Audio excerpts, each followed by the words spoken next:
INOD stock analysis next week, Monday. Is it a buy or sell? Let's see where is it going in the next upcoming days, weeks, and months. Innodata stock, $62. Actually, this looks like such a bullish market. It's crazy. Before I get into it, I've spent 5 figures on courses and mentors, documented all of it, right? I've cut out thousands of quick predictions on my YouTube channel for free, and I'm talking 5, 10, 20x moves. So this, I don't know if I have my drawings here close. Let's see.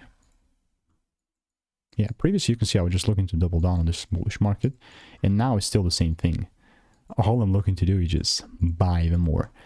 Am I gonna buy the top though? Not necessarily. Like, ideally I want to see a little pullback, and if that doesn't happen, then it's sick. I'm just not gonna buy. So make sure to stay tuned.